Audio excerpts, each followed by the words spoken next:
ظلم کا انجام۔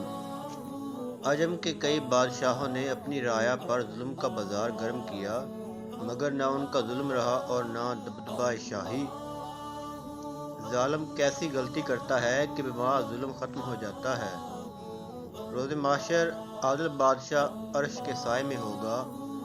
جب اللہ کسی قوم پر رحمت کرنا چاہتا ہے تو اس کو عادل بادشاہ دے دیتا ہے، اور جب کسی قوم کی بربادی چاہتا ہے تو اس کو ظالم کے قبضے میں دے دیتا ہے۔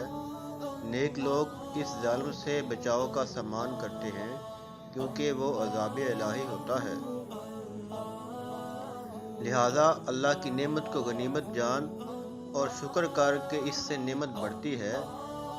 نعمت میں شکر کرنے سے تجھے لازوال حکومت ملے گی، اور بادشاہی میں ظلم کرنے سے تیری حکومت کو زوال آئے گا۔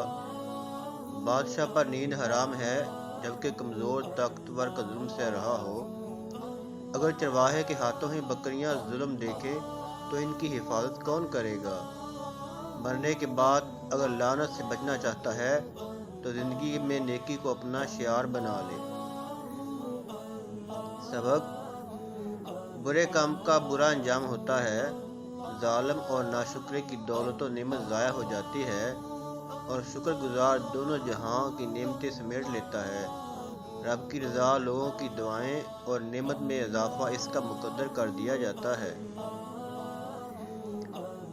ایسے شخص کو لوگ مرنے کے بعد بھی اچھے الفاظ سے یاد رکھتے ہیں اور اس کے لیے دعا گو رہتے ہیں، جبکہ ظالم کو زندگی میں ہی لعنتوں اور بددعاؤں کا سامنا کرنا پڑتا ہے اور مرنے کے بعد خدا کے غضب اور عذاب کا نشانہ بننا پڑتا ہے۔